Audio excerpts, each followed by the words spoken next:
would like to call our meeting to order. It is 6 o'clock p.m. and declare that we do have a board quorum present. If you will please stand for our invocation, which I'm going to ask Mr. Joe to lead, and then our pledges of allegiance, which will be led by Lanier Middle School students. Please bow your head. Father, thank you for this opportunity for us to gather together. We know that in our country we have this opportunity, in other countries they don't. We ask that you be with those folks in Ukraine as they go through the hardships that they're going through. We ask that you be with our board tonight as we make decisions that impact the students and folks in our community. Ask that you walk with each family here as they go home tonight and give them safe travel. In your name we pray. Amen. Amen.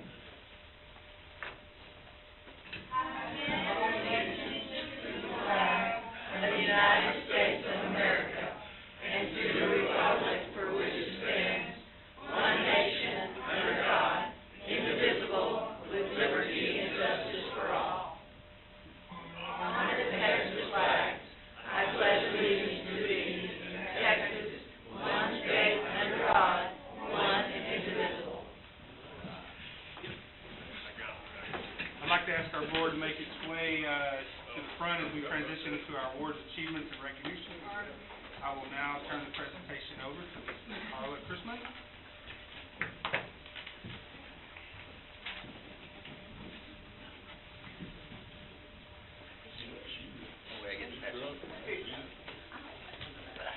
Good evening, Superintendent Massey, Board President Howard, board members, staff, and guests. It is now my pleasure to present tonight's recognition, but first I would like to invite Ty Morrow, Brazosport ISD's Coordinator of Safety, Security, and Emergency Management, to join Mr. Massey and the board. Mr. Morrow was recently recognized for his outstanding individual service as part of the Texas School Safety Spotlight Program. This program is coordinated by the Texas School Safety Center to recognize districts and schools that foster education and learning through safe and secure campuses. Morrow, with nearly 40 years of public service, coordinates with our campus principals, assistant principals, teachers, staff to ensure that everyone in BISD is aware of all safety, security, and emergency management protocols for the district. Ty was recognized for his continued implementation of best practices in the field of school safety and security through following emerging trends and reviewing legislative changes for new requirements that will impact our district's operations. Morrow's unique set of experiences in law enforcement helps him create a strong relationship with our BISD police officers, our district safety specialists as well. Ty's experience as a BISD paraprofessional and as a special education teacher adds to his understanding of their perspective, and they in turn trust his guidance. Morrow's community relationships, built through years of service, have also enabled him to reach out and develop strong partnerships throughout the Brazosport area. All of these relationships influence his ability to shape safety and security measures within the schools and district. Ty and other recipients of this prestigious honor will be considered for further recognition at the Texas School Safety Center School Safety Conference held in San Antonio this June. Congratulations, Mr. Morrow, and thank you for representing us.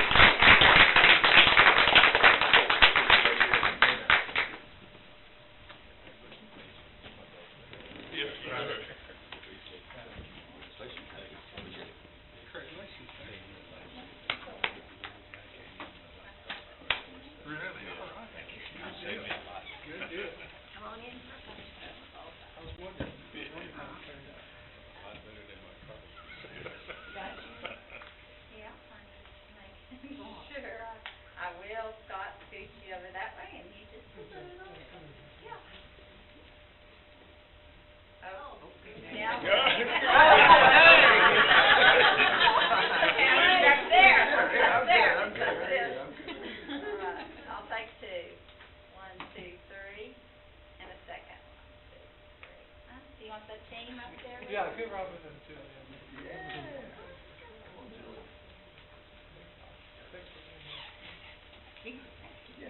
Yeah, that'll work. All right, 1,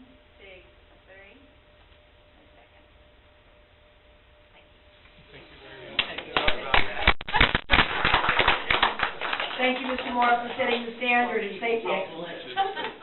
This concludes tonight's awards and recognitions, but I look forward to April when I can bring some more back to you.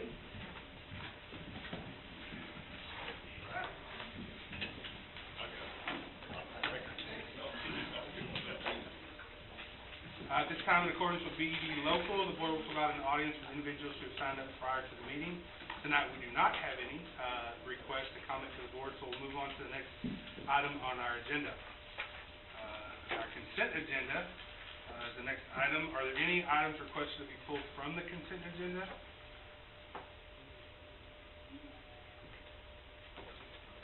We can allow public comment for individuals that have signed up prior to the meeting, but we can't do those either. Any nothing to be pulled from the consent agenda. All right, then do I have a motion to approve the consent agenda? Motion to approve. Moved by Jerry, seconded by Mr. Reinhardt. All those in favor signify by saying aye. Aye. All opposed by nay. All right, that carries. Next then, we have our action items.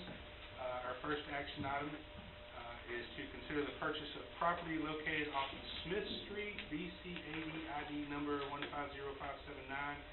Ms. Kelly, and public comments will be allowed before the vote is taken on each item. Ms. Kelly. Good evening.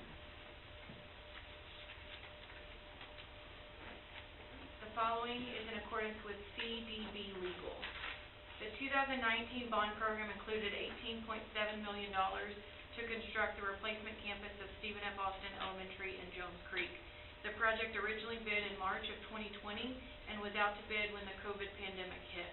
Pricing came back nearly $5 million over budget, at which time that project was placed on hold.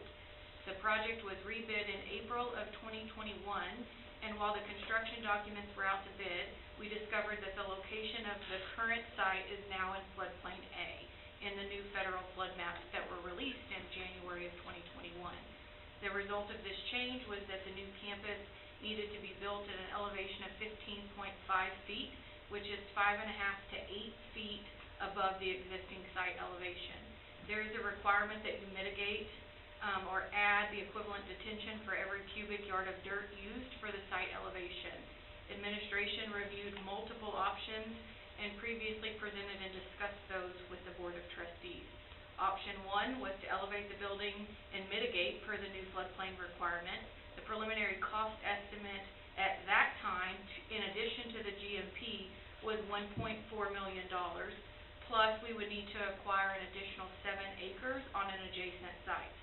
Option 2 and Option 3 were to redesign to a more compact three-story building and raise the building on piles.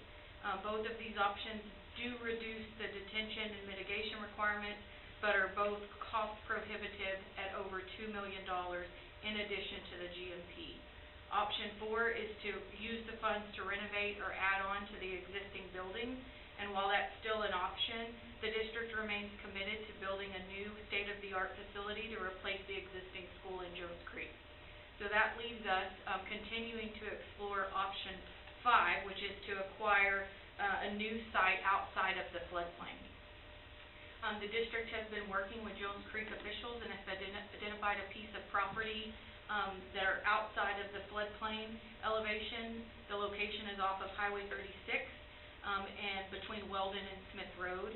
In December, the board authorized the district to negotiate with those 2 landowners on the property that are circled in red. So those 3 properties circled in red there's 2 landowners that we're currently working with. Tonight, administration is recommending that the board further authorize the chief financial officer to enter into negotiations with Mr. Stephen Walls, the landowner of the property outlined within the red rectangle. Acquiring this additional acreage would enable us to redesign the campus for this new site and avoid tying into Highway 36. It is more economical for the district to purchase this additional acreage than to have to incur the cost to tie into that state highway.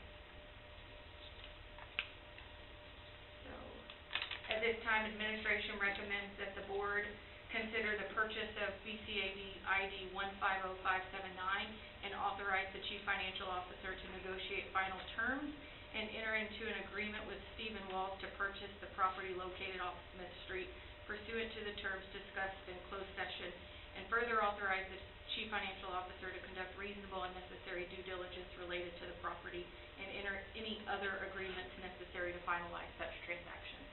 I'll be happy to answer any questions. Any questions from the board? Is his house the one, the small piece It is. below it? Okay. Yes, so there's two, originally there were two separate tracts. They've been combined when he purchased the additional land closest to 36. So on the piece we're looking at, there's nothing currently there. Well, his house is on the bottom square. Bottom square, yeah. So this approval will allow us to negotiate with him for up to that entire tract. Yeah. So maybe a portion of it, or it may be the entire thing. Any questions from the audience? All right, hearing none, then we have a recommendation from the administration. Do I hear a motion? I move we, direct board, the purchase of BCADID 150579, as stated. All right, it's been moved by Mr. Reinhardt. Do I have a second? Second by excuse me. We have a second. All in favor signify by saying aye. Aye. All opposed by nay. All right, that carries. Thank you, Ms. Rebecca. Next item we have on our action item list is 7B, the cancellation of District 4 trustee election. Once again, Ms. Kelly. This one will be quick. The following is in accordance with BBB legal. The deadline of February 18th, 2022 is passed for a candidate to file an application for a place on the ballot. Sections 2.052 and 2.053 of the Texas Education Code requires that the Secretary of the Board of Trustees certify in writing to the board that a candidate for the May 7th, 2022 trustee election is unopposed for election to office. We currently have two positions up for re-election, and one position, District 4, is unopposed for this current election. Upon receipt of the Secretary's certification, the board may by order, declare the unopposed candidate elected to office. Once this declaration is made, the May 7th, 2022 trustee election for District 4 is canceled. Administration recommends that the board accept the certification of unopposed candidates for other political subdivisions, approve the order for cancellation, and declare the unopposed candidate for District 4 elected to office. I'll be happy to answer any questions. From the board? From the audience? All right, then, do we have a motion? I'll make a motion. Mr. Dunn moves to accept the recommendation. Do I have a second? I'll second. Second by Jerry. All in favor signify by saying aye. Aye. All opposed by nay. All right, that carries as well. Congratulations, You're officially a winner. Way to go, Liz. and thank you for your service. Two-time winner. Next item that we have are our reports. Report 8A is our Demographer student report. Very popular Ms. Kelly tonight. Mine are all 3 in a row, and then I'm done. All right, so in alignment with the board goal, Brazosport ISD will exercise fiscal responsibility to ensure financial strength and provide the resources to equip and maintain quality educational facilities and programming. It is my pleasure to provide the annual Demographer report. Brazosport ISD uses Zonda Education, formerly known as Templeton Demographics, to study student enrollment trends. Student enrollment data is studied to help determine trends and changes to best be able to support students with appropriate facilities. Zonda provides student enrollment projections based on previous and current enrollment, cohort numbers, economic, and housing factors. Presented here is the annual student enrollment since 2015. While in the current year we have a slight increase of 54 students from last year, the overall decrease is 933 students from 2015 when we peaked at 12,411 students enrolled in BISD. We attribute this decline in student enrollment to the decline in affordable and available housing in the Brazosport area. This graphic illustrates that our percentage of economically disadvantaged students continues to increase. The district's economically disadvantaged population has increased from 54.7% to 71.6%. So not only do we have a decline in student enrollment due to a lack of available housing, we're also seeing an increase in the poverty within our area and the students that we serve. On this slide, you can see our current elementary student enrollment as of, this was back in January of this year. Freeport Elementary is a pre-K through second grade school with 540 students. Velasco houses third and fourth graders with 305 students. Stephen F. Austin and Jones Creek is our only campus that has a pre-K through sixth grade configuration and serves 286 students.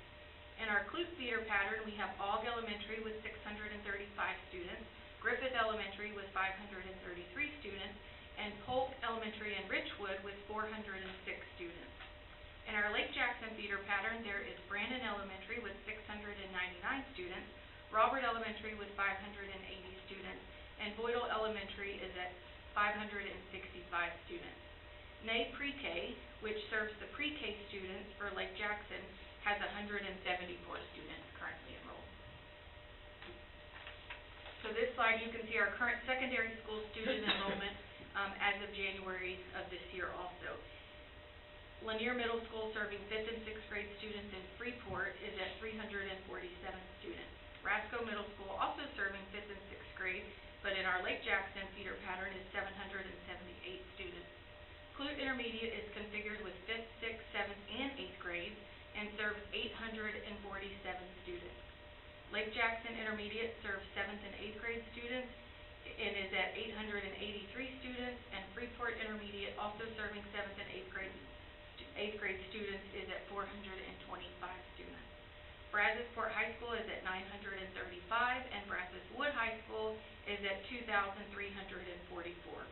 The alternative high school, Brazos Success Academy, is currently serving 99 students, and we have 92 students placed at the Lighthouse Learning Center.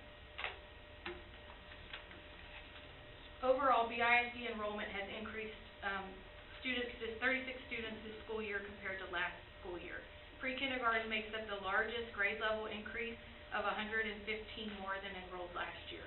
Our current campus pre-kindergarten enrollment is Ney and Lake Jackson with 145, Freeport Elementary and Freeport at 106, Aug Elementary and Clute 89, Griffith Elementary also in Clute at 44, Polk Elementary and Richwood 27, and Stephen F. Austin Elementary and Jones Creek at 22 pre-Kers. A complete copy of the Demographer report has been uploaded to BoardBook. Home sales in our area are currently low and not generating any additional students. On page 4 of the report, you can see where 63 new home sales last calendar year were through November of last year. On page 5, home price points have increased, and there's only half as many homes listed as the previous year, and the average time on the market is lower, meaning they're selling faster. There is little to no movement on current future home developments in the Brazosport area. On page 20 of the report and on this slide, you can see the student density, or where the students actually reside within the Brazosport ISD boundaries. 333 of the BISD students enrolled reside outside of the BISD boundaries. 4,888, or 42.6% of our students, reside in Lake Jackson. 2,298, or right at 20% of our students enrolled, live in Clute. And then 2,082, or 18% of our students enrolled, live in Freeport. On page 24, you can see the student enrollment is predicted to remain flat, with an increase of only 28 students district-wide over the next 5 years. You can see there's a small projected increase in Lake Jackson, but that's only if progress is made on future housing development. This is report only, and the board doesn't need to take any action, but I would be happy to take any questions. Any questions? Yeah, but it's not on your presentation. It's showing on the full report. It had, you can go back for the 4 years and see the drop from the 9th grade to the 12th grade, and it's pretty significant. 1,024 to 788. 965 to 721, and 1,054 to 768. I know we started looking at our freshmen, the numbers as we go, and which has got to help to put more pressure on them. But do we have any programs that's really focusing in on that? Because that's a significant. I mean, that's 3 years. It's a significant drop from the 9th grade enrollment, to the 12th grade. Anybody have any words of wisdom on that? Well, I would say that is a significant drop. I would say that is a significant drop, but we do have a lot more students that graduate early now, and they graduate from BSA early. Also, too, with having the 8-period days, it's just more students are doing that, but that does not account for all of those students. So we do certainly have the credit recovery opportunities. That's another reason why we stay on the 8-period day, is to give more credit recovery opportunities for those 9th graders and to be at Brazos Success Academy. That is always a concerted effort to get the kids across the finish line with their diploma. Sir, I would just add that despite the decrease in enrollment, there's not an increase in the dropout rate or a decrease in the graduation rate. So the other metrics would support what Mr. Massey is saying, that there's early grad. And I think we can work to determine if there's any other pieces to that we're missing and get you an answer. We should be able to know if they're moving to other districts too, correct? Oh, yeah. Yeah. Yeah, we'll be able to determine that. There's a specific code, so Yep. we're looking for L98s versus whatever that other codes. I keep looking at Ron, because he could rattle them off for you right now. Yeah. So, from our 2020 to current, which was 12,158 to 11,478, that's on one of your slides. Do we know if there's certain grades that we're losing? Kids moving away for some reason, or is it the secondary levels, or have we delved into that with this demographer report? Which there's always holes in the demographer, but I'll be the first to say that and stand with it for like 20 years now. So. Yeah. Well, no, we know with the construction boom, with the plant construction, Bimini Global, several other additions that were going on, that helped with the increase there in 2015. As you know, at that time, we saw all these camps or small housing and trailers being up in the community, which those are pretty much empty now. And so I think with the construction gone away, that has certainly helped contribute to the decline of enrollment. Again, we know we've shown numbers before in Freeport, the dramatic decline in our Freeport feeder pattern. Overall, Lake Jackson feeder pattern has been an increase. Yes. Vast majority of over 80%, 85% has been in the Freeport feeder pattern, correct? But Lake Jackson's about done.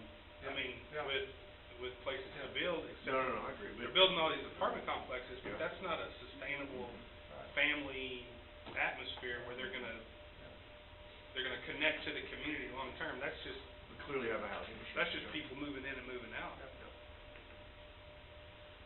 Creekside's almost done out there. College Park is almost College finished. Park. Yeah, as we work to recruit staff, it's a year-long effort, really, that we continue to hear about the challenges and from other citizens and people that we all know trying to purchase housing here. It's very, very difficult. Houses are overpriced, still a seller's market. There's not as many options here, either for people willing to buy a home as there are on the 288 corridor.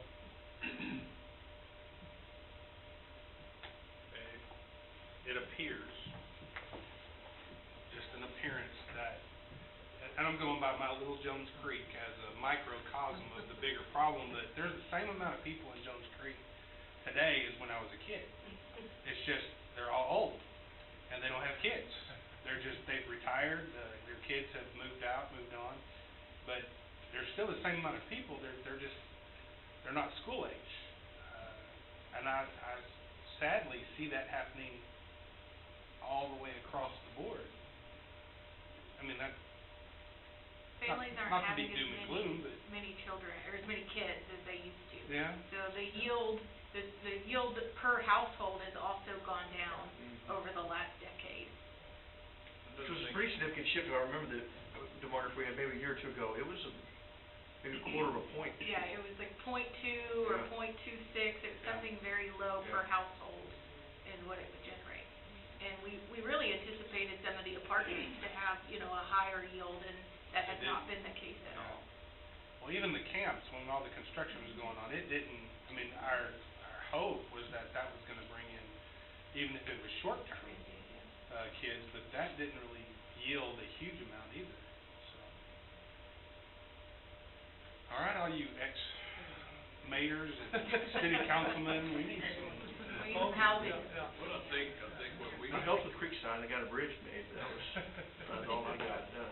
I think what we saw, or are seeing, people don't realize it, the population of Lake Jackson doubles or almost triples daily, but they don't live here.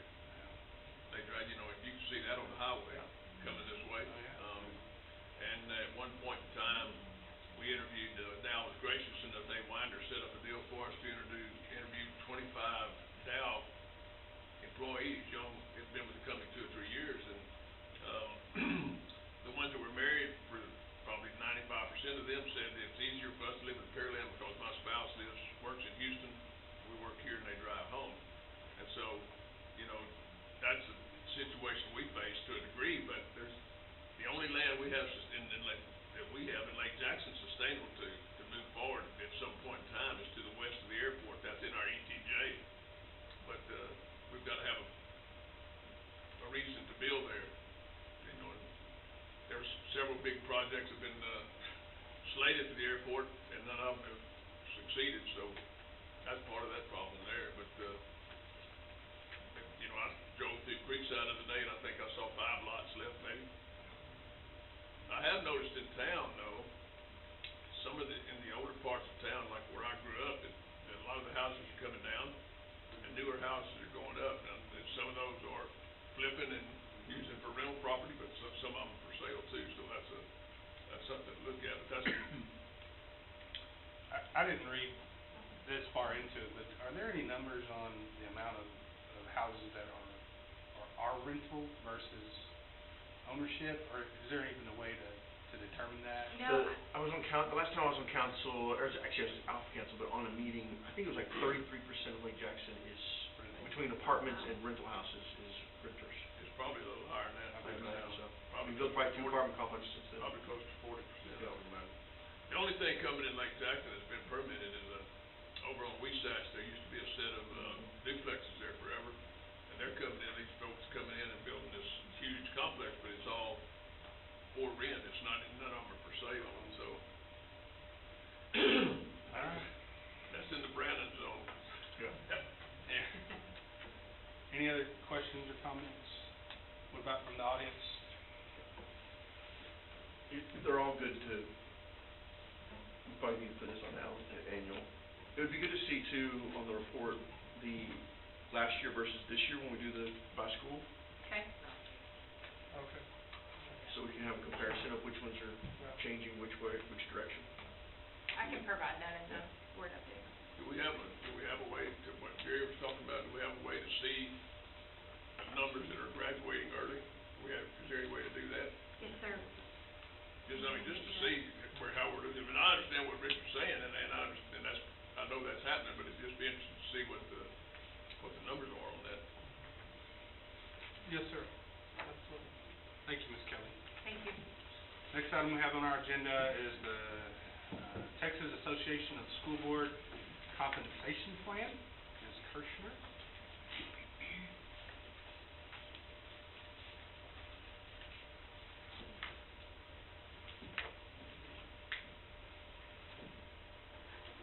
All right, good evening. In alignment with district goal, the ISD will recruit, develop, and retain highly effective staff. It is my pleasure to report recommended updates regarding the 21-22 compensation review issued by the Texas Association of School Boards. The districts shown above are included in the market comparison for Brazosport ISDs. These are the comparison districts that have been part of our compensation analysis since 1819. The comparison group ensures Brazosport ISD remains in a competitive market when evaluating compensation. In addition to the school districts shown previously, CASB also utilizes other market sources for roles that have exact matches in the private sector, and a combination of school, market, and private sector market data is used. A few examples of these roles are diesel mechanics, occupational therapists, food service workers, and accountants. This is some teacher demographic data shown. This pie chart is the breakdown of teacher experience at Brazosport ISD. You can see that over 50% of the ISD teachers have between 6 and 20 years of experience. And the second pie chart is a breakdown of the teacher experience for newly hired teachers. So this is for teachers we hired for the current school year. And the average experience level for the newly hired teachers is 5.4 years of experience. Above you will see the teacher market comparison for Brazosport ISD. The blue line is the local market median, and the orange line represents the BISD teacher salary structure base pay in 5-year increments. Brazosport ISD teacher pay structure is within 95% of market comparison at each step. If you recall, Brazosport ISD teacher salaries were not increased in the 2021 school year, however, was adjusted with a 2% market median increase for 21-22.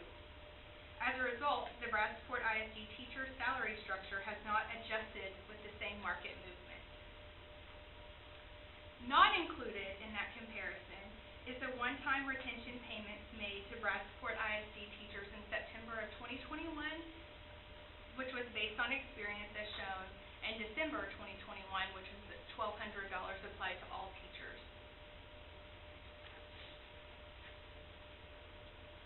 This table shown above is the teacher market comparison with actual percentages. As shown, the greater difference in pay begins at 10+ years for BISD, with a market comparison of 95%, and does increase at 20% years of experience to 96%. This slide, or dip that you see, is the BISD salary structure, and is also visible in our market comparison, as you see here, the blue line. Also has a dip from 10 to 15 years, so that's something that we're seeing across, our comparable districts. Ours is just a bit more drastic. Looking at 15 years of experience, highlighted here, the market difference in pay at that step is approximately $3,000. However, with the one-time payment paid in 21-22, the actual difference in pay at that step is approximately $500. Which is 99% of market median. And that was made up for this step of $1,300, that was received in September of 2021, and then the $1,200 that was applied and paid out in December of 2021. Okay. Teacher stipends are another factor considered when evaluating compensation in comparison to market data. You will see that of the 12 comparison districts, Brazosport ISD is at market median or leading the way in common teaching stipends. Not shown here is also the math science stipend that we apply to intermediate school teachers, which is not very common. In addition to that, we have our critical needs stipend applied to CTE and special education areas as well. This slide provides a high-level overview of extra duty stipends in athletics, performing arts, and academics. As you can see on the table, the average BISD stipend in each of the areas is greater than our peer districts in every category. As previously shared, once again, these stipends are not included in the base pay analysis that was on the original line chart for teachers, and is actually an extremely important factor in our attract and retain strategies for teachers. In addition to the teacher salaries, the CASB salary study also compared other positions within the district. On this table, you will see the comparison to market data for the pay groups listed. Overall, Brazosport ISD remains competitive. However, we experienced a slight market slide as a result of not applying salary increases for the 2 previous years. Additionally, you will see employees' pay at market for campus administrator has a market comparison of 92%. That's the second row shown. This is comparing average teacher salary amongst peer group, and some of the differences include the variation in the schedule, so the number of days that they work, and/or another factor could be the incumbent experience. TASB has provided 3 recommendations that I'll share with you on the following slide. Recommendation 1 from TASB reflects midpoint-based pay structure realignment to market, and then it's also provided 3 teacher placement schedules which have been created to align with each of the 3 proposed general pay increase models. Those pay increase models are shown here, which is in recommendation 2. The general pay increase models are generated for 3%, 4%, and 5%. Teacher GPI is calculated as a percentage of market median salary of $62,565, while non-teacher GPI is calculated as a percentage of the pay grade midpoint and applied at that rate. After we review the remaining recommendation, I will show you an outline for each of these 3 GPI models.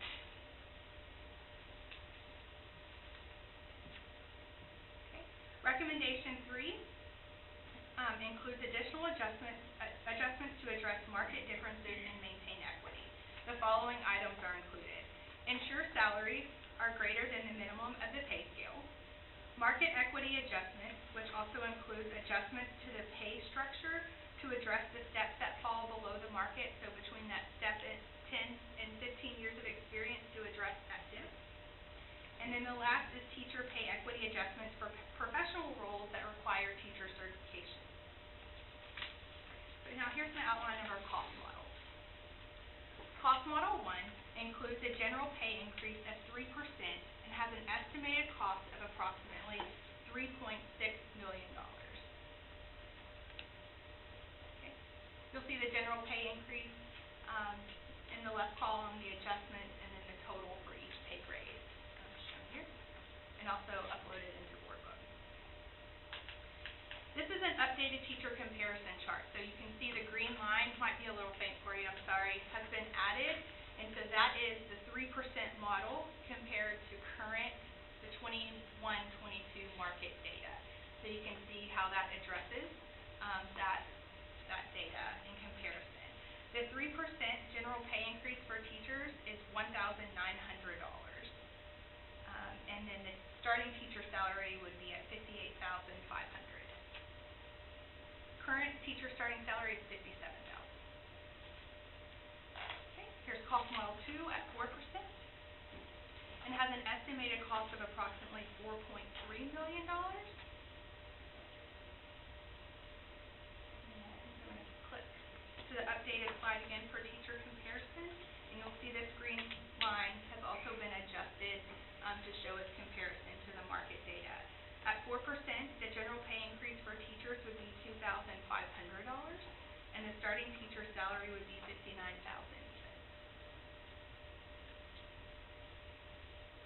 Okay, and the last model, cost model 3, includes a general pay increase of 5% and has an estimated cost of approximately $5.3 million.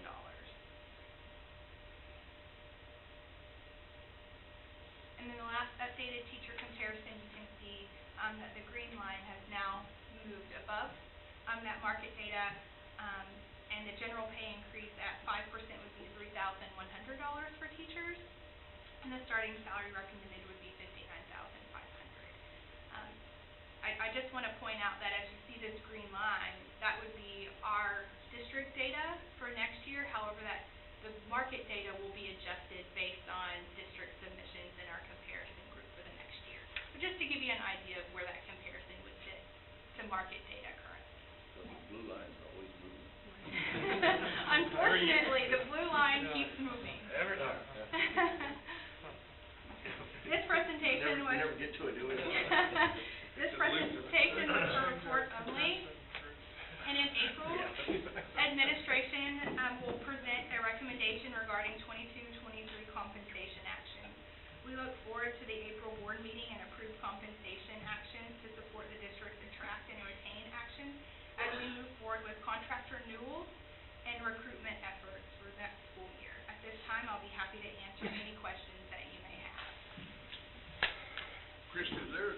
way to get a comparison, and I don't know,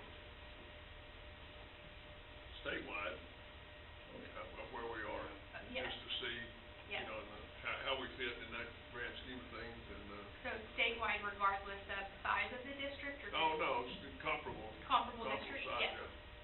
We looked at that, We're 2 years ago, we were way ahead. We're way ahead. We are way ahead. Yeah, So and you I start just wanna factoring be sure in, we Yeah. stay there. Yeah, the Yeah. Region 4 is highly competitive, Yeah. most competitive area in the state, yeah, by far. by far. To expand on that, yeah. Region 4 is, it's hard. Yeah. I would like to see next month as well, just the comparison of our other local districts. I know they're not necessarily the same size, but you know, West Columbia, Sweeney, Danbury, because to some degree we are competing with them, even though our sizes are not comparable. So- Getting somebody down to this part of the coast is, I do feel like we compete with them. So the only one not listed on here, Danbury is not listed on here, but Angleton, Columbia, Brazoria, Sweeney, those are included, but I could absolutely add that if they're, and I can pull their data from the website specifically to teachers. Okay. Yes, I can. That's, since the majority of our Exactly, folks are teachers. exactly. But, I guess so, the starting salary, I mean, it clearly jumps significantly on a few of those models, but we probably have less than 30 brand new out of school. Yeah, we looked today, I think there was 33 that we hired at step 0. Yeah, so most of them, the average was 5, so clearly there's, I mean, we got them all the way up to 10 or 15, I guess, so, Exactly. yeah. So And it's they come in, I guess, at the step that they're at, right? When they come through? yes, Yeah. an experienced hire is Yeah. hired in at that appropriate step based on their experience. How many, remind me, how many student teachers, I know that's not the correct terminology anymore, but, interns, how many do we have in the district now, do you know? We'll have 14 who've completed a clinical teaching assignment during the 21-22 school year. And is there an assessment by which it will be determined if they're offered a contract or not, or? Okay. So 7 of them were already hired to start with us in January. Okay. And so we will do the same for the spring clinical teachers. We're actually already starting those conversations now with the campuses. Yes, sir. All right. Any other comments, questions? I guess we'll get budget next month. Yes, sir. Do we have to pay for it? Any questions from the audience? Which kid do you get rid of? We did this thing. Thank you, Ms. Kirk. So Okay, are thank we you. gonna- You have to do something. Do we get our 5-year, I mean, we'll have a 5-year. I'll have that ready. So, and then a little questionnaire or whatever. The So- county principal surveys come, sorry. I guess one more question before you leave. Oh, yeah. How much flexibility, I know we have flexibility, but I assume we can do different things for different levels, 5, 10-year, things like that. So I guess that's what the adjustment column is, right? Those are the ones that we take the step in going to Alphos. Yeah, so those, the adjustment column, that's. Those are straight salary increases not included, in addition to the raise, correct? In addition to the Yeah. general pay increase, yes. Yeah. For teachers specifically, that will address that little dip that we've talked about every single year, at least since I've been here and probably before. It's now crept down to 10 years of experience, primarily it was at 15. And so, that will address Which that as well.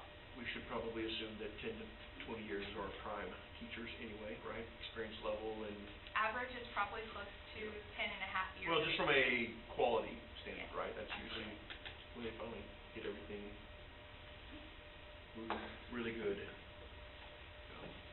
Take back to 2012, to different, challenges that districts had. I mean, that's what we're experiencing, pay structures right there, right?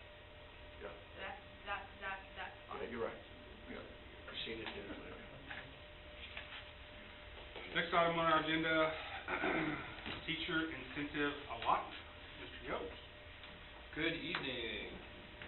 In accordance with District Goal 2, BISD will recruit, develop, and retain highly effective staff and VEAA local. It is my pleasure to present a board report on the district's progress towards submitting a plan for the state teacher incentive allotment program.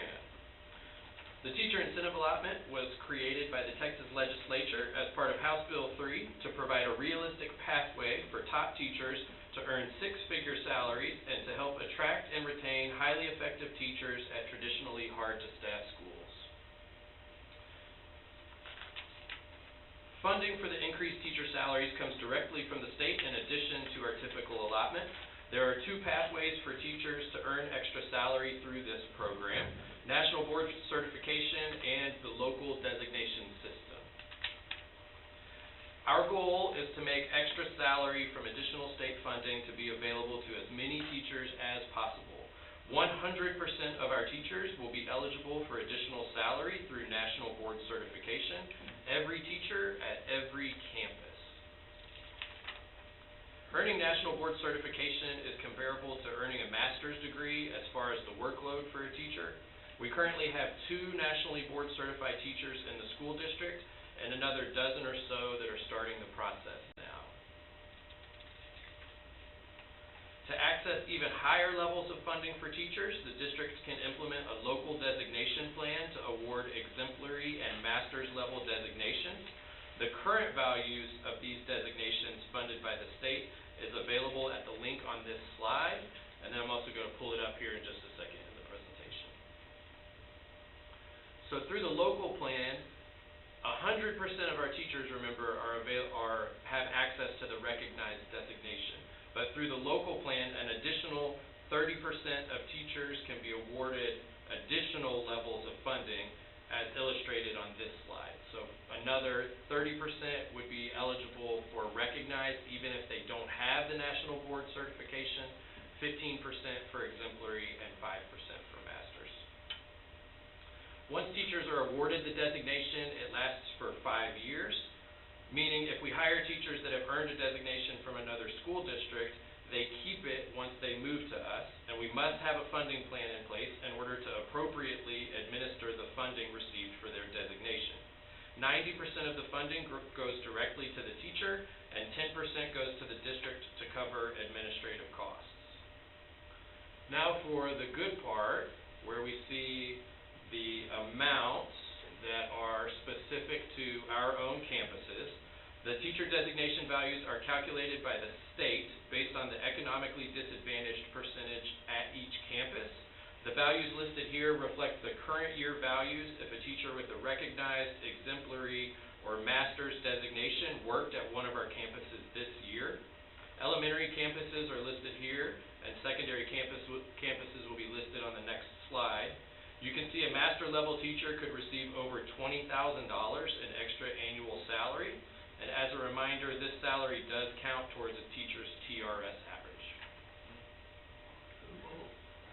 For the secondary campuses, once again, you can see that teachers have the opportunity to earn from an extra $4,000 to upwards of $20,000 per year. Pretty substantial figures. So a little bit about the development of our local plan. We've been in the process of developing the local incentive program since early 2020. Even though we have the ability to develop a local plan, the parameters are heavily defined and dictated by the state, meaning that we do have some flexibility but also many restrictions. We formed a district-wide committee with a sample group of 12 teachers, 4 principals, and 2 assistant principals. This committee met 4 times during the 2020-2021 school year to hammer out the major points of the plan, and then we've been polishing the details throughout the 2021-2022 school year.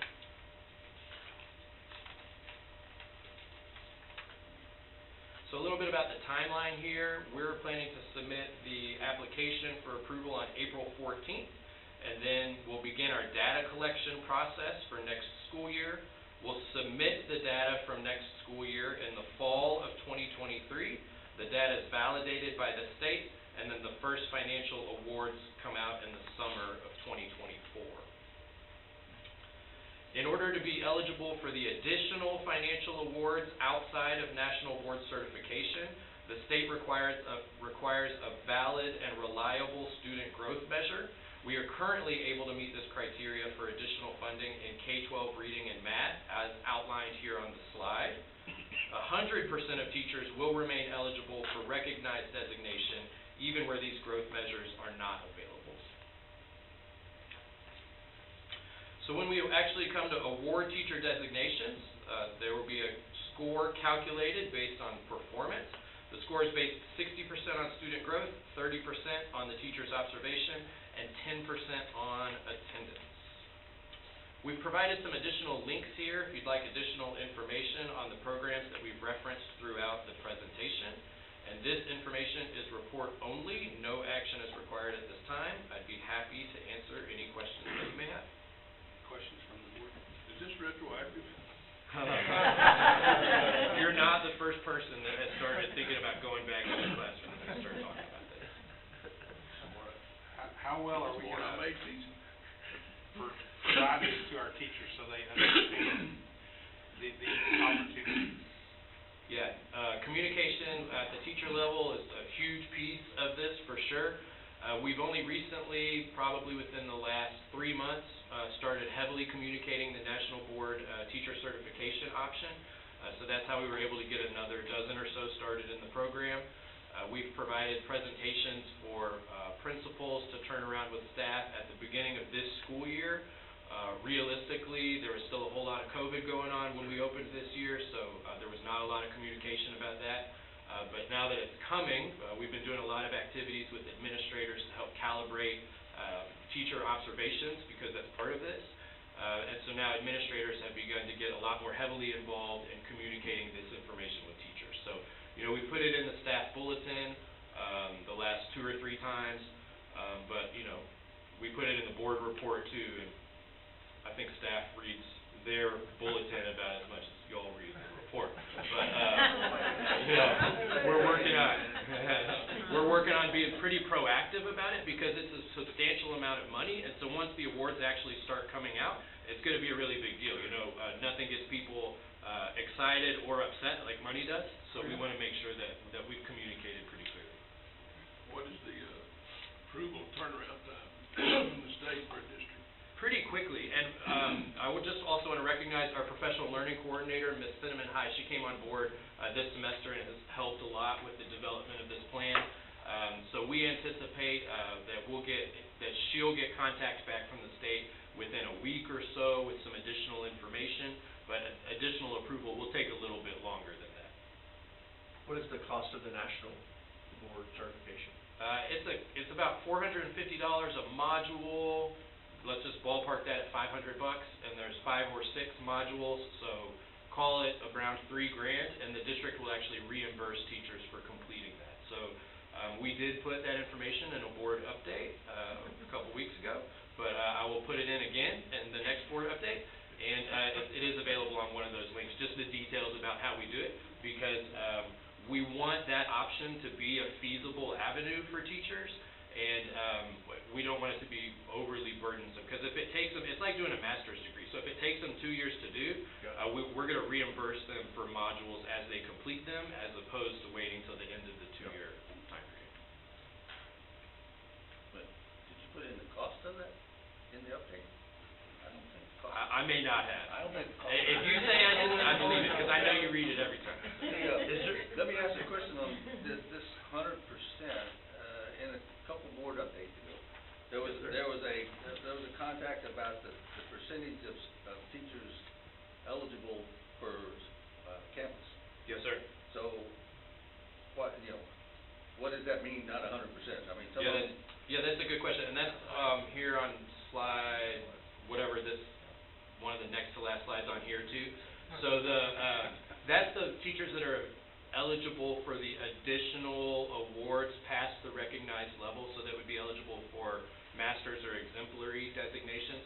So 100% of teachers in the school district would be eligible for recognized designation through national board certification. So the 72% of one of them means they can get the additional levels.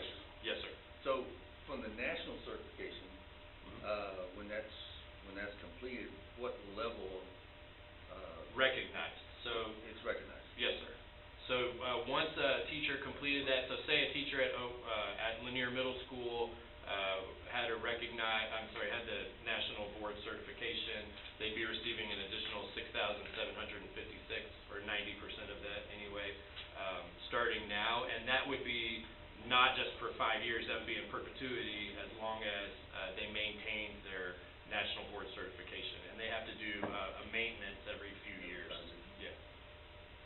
Speaking of, since you have that right there, on the masters, I know one, you said the state calculated based on the ECOD, what numbers, will that change over the years? That will change each year, or? It'll change each year, and Okay. so, like, let's say that a teacher worked at Lake Jackson Intermediate and earned their designation. Part of what we hope to happen as part of the program is they'll understand that if they receive the master's level designation, they can go to Linear Middle School and earn more money based on whatever the economically disadvantaged percentage is at Linear. Or let me rephrase that. If they earn it at Angleton Junior High, they'll recognize they can come and earn more money coming to work at Linear. So, that wasn't as successful as we hoped in the last round of effort, but anyway. But what I was looking at is that, you know, some of our ECOD is 90 plus, and I see the top is 30, and we're not real close to 30 in any of those, so. There's other rural districts, there's other, it's not just solely based on economically disadvantaged Okay, makes sense. population. Okay. Oh, from, so 60% is based on, for the 3 levels, is based on our T-test or whatever we call it now, T-test. 30% for T-test, I think, 60% for student growth. Let me make sure I'm talking. You're right, I'm sorry, yes, 30%. How comfortable are we, are you guys, as administrators, and with your principals, making sure they understand and are as equitable as possible in their evaluations? Because that's gonna be the one thing that gets flagged. Yeah, well, not only calibrating throughout the district, but, you know, trying to calibrate it throughout the entire state. Again, more reason why we would have liked more local control on this, because they're trying to calibrate T-test through a number of classrooms. Yeah, go ahead, Richard, but he's done a lot of work on this. So we're doing a number of activities to calibrate our T-test ratings, and so at the last 2 principals meetings, we've done activities where we've all scripted a lesson together, rated the lesson, looked at our ratings, discussed it, and then rated it for a second time. We've got very positive feedback from that about that from the administrators, and saw improvement from the first time we did the activity to the second time. And then as part of our TIA, Teacher Incentive Allotment Handbook, we actually have to have a calibration calendar where we're going to describe specific activities starting from August through the end of the year that we're going to do to help administrators get on the same page. Now, how confident am I that we're there right now? I'm not 100% confident. Nope, we've got some room to grow. But we've established what a rule for what our definition of calibration is, which is that I think within 50% of the time, ratings are an exact match, and 80% of the time, ratings are within one level when you watch and rate the same lesson. So I'm pretty confident that we're going to be able to get there. So back to the nationally certified, I mean, that's quite an effort to get that designation. Mm-hmm. The 2 years, 3 years. Yes, sir. Is the local option an easier approach? And what is the advantage of the national certification?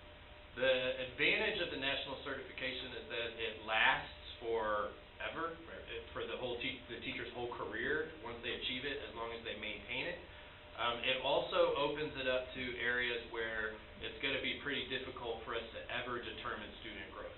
So elementary PE, elementary music, I don't know, some specialty secondary areas where it's a one-off, one-shot course that's going to be pretty hard for us to determine student academic growth. So it provides an avenue for them.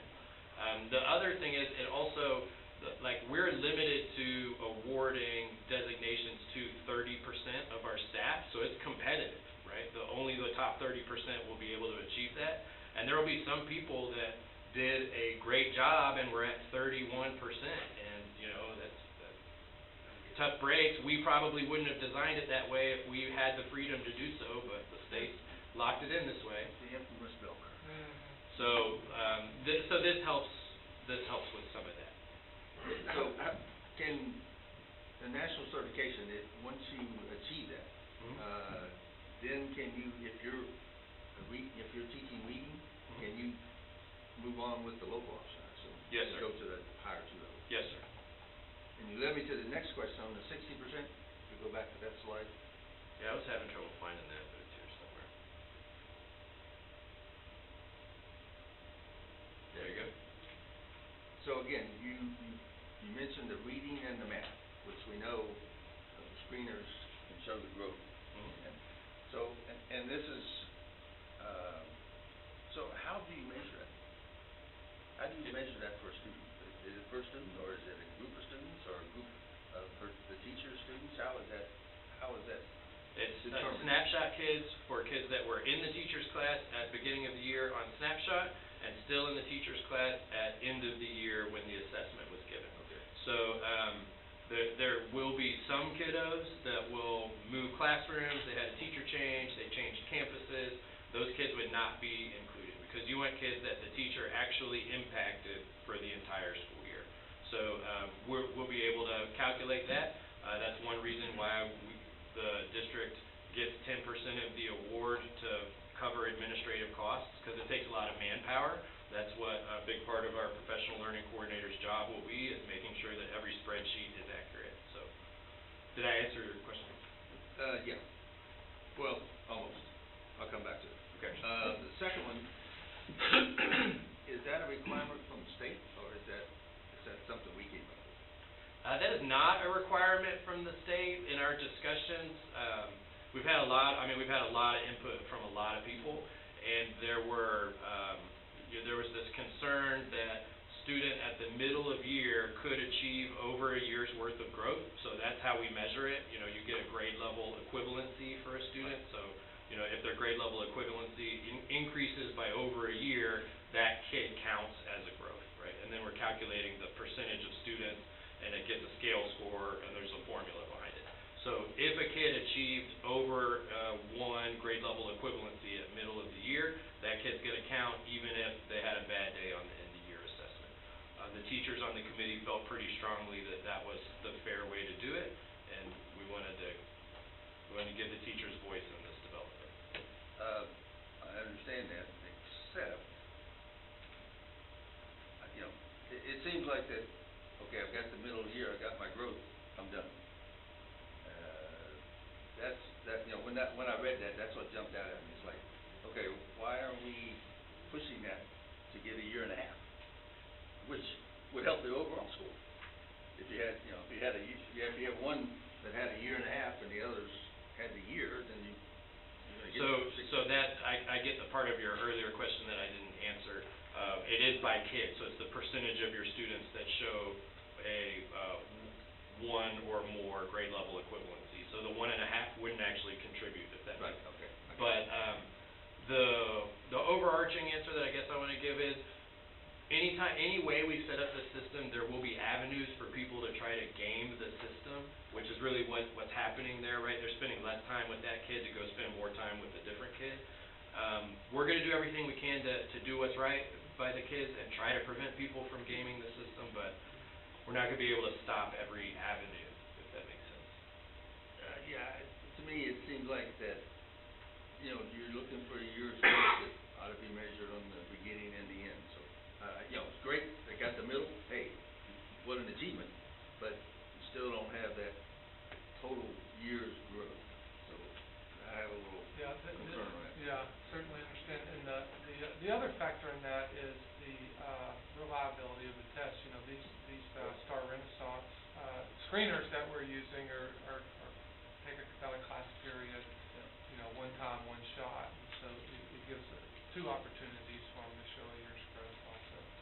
Yeah, that's all we got, unfortunately. Yeah. And that's it. Yeah. And the last one, the absences, what was our perfect attendance award based on? 0, 5, and 10, or 0? No, it's based on per semester, 0 or 1 absence. Yeah.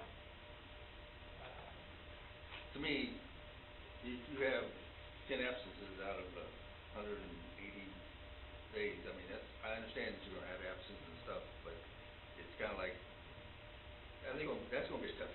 But the 10 comes from there, they get 10 paid days, right? Yeah, Right. they get 10 state, 10, or 5 state, 5 local, Right. and that's how we, yeah. We originally wrote it so that it was a different scale to get the full points. You had to have 0 to 1 absence, 2 to 3, like we had it written like that.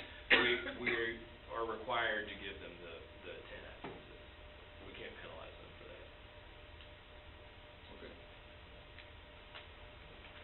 So, reading and math. is Yes, easy. sir. Is easy, that's easy. Yes, sir. Capture. Yep. What do we do on the others? So science, we anticipate being able to come to a solution pretty quickly. So it's important to note that we're able to modify the plan each year. So right now, the whole state is struggling to figure out what to do in science and social studies because, like you said, it's not easy. There are more criteria and reference. It's not skill-based, it's knowledge-based. And so there's not a lot of norm-referenced tests that are designed to determine student growth on that. The coordinators in Mr. Cole's department are actively searching for material. We're actively trying to determine what other school districts are doing. There is a norm-referenced assessment out there for science that we're exploring. Right now, we're not aware of an available option for social studies. And the state, even though they say that you can use STAR as their STAR, not STAR RIN, as a measure for teacher incentive allotment, there's not an available student growth measure for social studies on STAR anyway. So right now, the state really hasn't given us any options for that. In the long run, we can explore some pre-test, post-test type options, but that's going to take a while for us to develop. It's definitely something we want to consider. I mean, fully recognize a U.S. history teacher's job is incredibly important. An 8th grade history teacher's job is incredibly important. But right now, the state's kind of tied our hands on that. Has any of the earlier cohorts or districts come up with anything, or did that pretty much fall through the? They're pretty much using STAR, and they're limited to those teachers. So we thought about using STAR growth measure in our earliest conversations as a district leadership team, but that limits it even more because your only available growth measures are 4 through 8 reading, 4th, and then English 1 and English 2, I think, and then 4th through Algebra 1 in math, and then that's it. And so we wanted to try to be more expansive. Earlier cohorts have pretty much all done that. When this first came out, so we're applying with cohort E, so there have been 4 earlier cohorts. And when the state was first pushing this, like when I first started getting involved with teacher incentive allotment and learning about it, they talked a lot about student learning objectives. So as part of T-TEST, you sit down, you make goals with teachers, and they talked about tying student growth to the learning objectives. But then they rejected the plans that were submitted utilizing student learning objectives because they're locally developed and they're not validated by any group. So the ability to validate and stamp the data as reliable is important in this whole process, and all of those student learning objectives are locally developed or even developed at the campus level in some cases, and they've rejected that. So It doesn't have data, that's not going to accept it, so. yes, sir. That's the key. Okay, one last thing, communication to the teachers. Yes, sir. Back on what makes. Scott, you write yours down? I did. That was good. Off the track. But, can you update us as it goes along, the plans for the communications to the teacher? To me, you started on the national, and that's fairly long term, but that's gonna carry over to Sure. teachers leave, so, I just think the more, more teachers know about it, I'll be curious to see how many are interested in that. I mean, that's quite an effort, so. Absolutely. I'll provide you with a summary of what we've done up to this point, and then as we go along, I'll let you know what we're doing. We're presenting to DEIC, I think on the April agenda, is that right, Mr. Redden? So we're on the April agenda for DEIC, and then we'll provide you with updates as we go. I'll follow. Mr. Schwartz? So, on the 30% recognized, if they don't do the national, Mm-hmm. and we do 30%, and we have 30% qualified for the first year, if none of those teachers leave, no other teacher could be recognized by BISD. No, that is one of the good things, is so if they qualified that first year and they don't leave, we can look at the top 30% of performers for the next year, so we can have So additional. we take them out of the pool the next year? I think we have to include them in the data submission, yes, we do have to include. So we could have a totally, so let's, again, So say 30% get they approved, don't perform no one as well. leaves, and then we re-rate everybody, Mhm. and it just so happens that they all now fall from 30 to 50, 60%. And we could have 60% that are making recognized the next year, that are Yes. being paid, is that? Yes, sir. So realistically, And how long we're does that likely last? to be over 5 years. 5 years. From the national one, is that, are colleges picking up on this and going to start getting kids certified while they're in college? Yes. Yes, I'm on a lot of different advisory committees across the state for universities, and this is one of the things that we're pushing, because then if they have the program and the training for it, they walk in with the greater opportunity early on, maybe just within a year. Is this something that Brazosport College could speed up for, instead of taking these modules? Is this something that they can do, offer? I'm not sure that's Class something setting? that we've looked into, but we can. The modules are determined, I mean, they're all set by this organization, so I'm not So there's, okay, exactly there's no sure. real way to speed that up or change that process? I don't think so, because they have their own timeline for how they're, like when they start Yeah. each enrollment period, how long it takes, when you Hopefully, take the assessment. colleges pick this up and everybody graduating gets And a the national degree. Region 4 has a lot of effort behind this as well, to train teachers to prepare them for this. Yeah, if there's something we can help with that, So we it's pay, a no-brainer if you can have the time to get it, especially if you're young. we're This will reimbursing pay for a out. group of teachers to participate in a Region 4 cohort right now that helps support them as they go through it. Yeah, good. To Mr. Atkins' point about the mid-year student then falling off, Yeah. that should be relatively easy to track, right? How many Yes. students are making it mid-year but falling off, and that's something that we could easily track, I would assume, from a data perspective, if we needed to. If we Yeah, see that's an issue maybe this first couple of years. Yeah, absolutely. We'll definitely keep an eye on that and a multitude of other things. Our director of assessment and a team is actually meeting this week to develop security protocols and to make sure that we are administering the tests in a secure testing environment, and how the data is going to be collected and what we're going to do with it. So we're going to have procedures and data analysis protocols. Yes, sir. Another what if, someone makes master's year one, they got a 5-year window. If they get, the next year, they make master's again, does that give them an additional year? Yes. So every time they get that rating, Pushes they get them out 5 a more year. years? Yes, sir.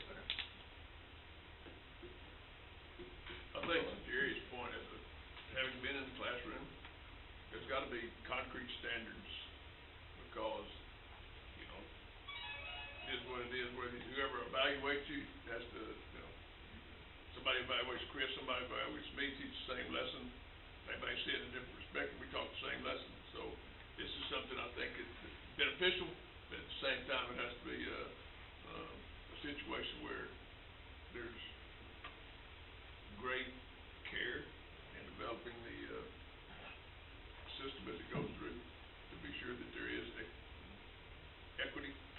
Yes, sir. We've said for a long time that we have to minimize random variation between classrooms, right? That it shouldn't matter which teacher a student gets, you should get the same curriculum, you should be graded the same way. And that's what we're telling administrators now. It shouldn't matter which administrator is your appraiser, you're gonna get rated the same way, the T-test rubric is gonna be applied the same way, whether you have the principal or the assistant principal, whether you're at Brannon, whether you're at Velasco. That's the thing in schools. Well, and that, my point there is, we can teach, his teaching style and my teaching style are different, but we're teaching the same, what we're required to teach. And the way that's looked at by different evaluators can create some inequity to a degree. So I think that's something we need to be really strong at monitoring, I guess. Yes, sir. Our first classroom we watched was a 6th grade math class, the second one was a 4th grade reading class, and the next one we're doing is a high school chemistry class. And they're all very different. So we're having a lot of those conversations with different administrators. We agree, absolutely. Yes, sir. Let's just hope everybody gets the national award, and now we're just talking about masters and. Well, the screeners color, are right? right on six, Yeah. Tacking on to Scott's question on this, the college thing, I mean, can you go back to the National Board Certification, because I can't read this on mine, right there, what is in the circle there? I think that's their eligibility to gain the certification. So basically, you can't be a first-year teacher, I think. Okay, Yeah. 3 years. that's what, yeah, I now say it's 3 years Yeah. of teaching training. So, my concern was you can't come out of college with Right. National Board Certification. No, but you could have all the, You could have all the basic. You get your ESL and reading academy stuff. Yeah. And one of the things It's that a they. foundation to Yeah. help support that rubric and the activities that you have to complete during National Board Certification. There's a lot of work, that they have to do, and so that training would start there is what some of our advisory committees are recommending. there's a similar one in my industry, but you can't get it till you're 7 years in, and so, but you can do all of the stuff, so you just gotta wait for 7 years, and then you're done. And that's how you can do most of it in pre-candidacy, is what they call it. Good. Hope we give it all out.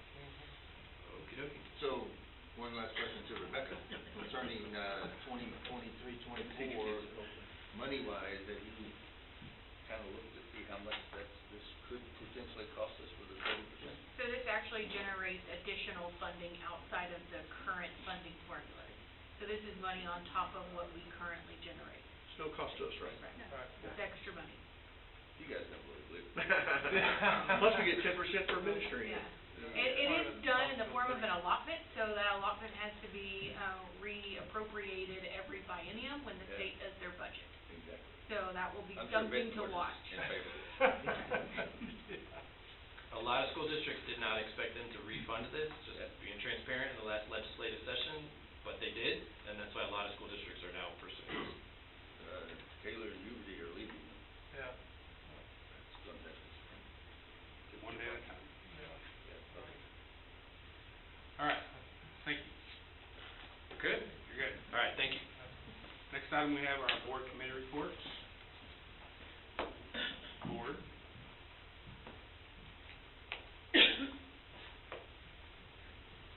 All right.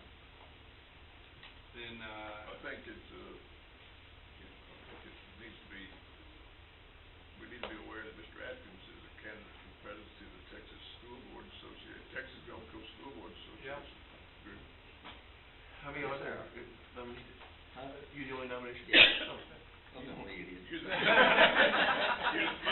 a numbskull that said, oh, yeah, okay, let me try it. you're the lone finalist?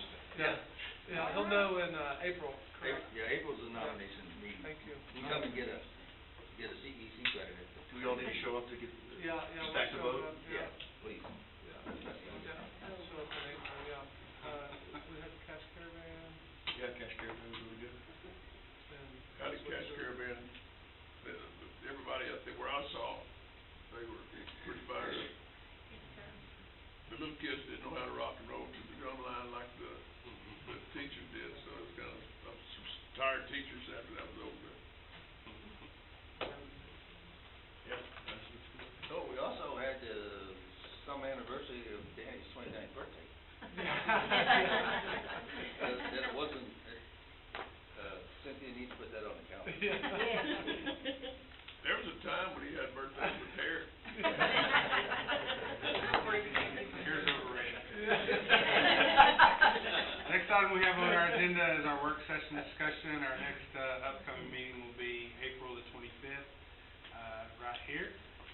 Our next item is executive session. It may be called for the purposes permitted by the Texas Open Meeting Act, Texas Government Code, Sections 551.071 through 551.146, Sections 551.071, consultation with attorneys, Section 551.071. On any agenda item, Sections 551.0.72, personnel matters, appointment, employment, evaluation, reassignment, duties, discipline, dismissal, complaint, and Section 551.082 for the purpose of considering discipline of a public school child or complaint or charge against personnel. We'll be back. We are returning. The time is 7:41. Who's interested? First action item, 12A, hiring of the head football coach, campus athletic coordinator for Brazosport High School. Do I have a motion? I motion, that Joe Del Perry be, hired as head football coach in Brazosport Athletic. It's been moved by Scott, seconded by Mr. Reinhardt. All those in favor signify by saying aye.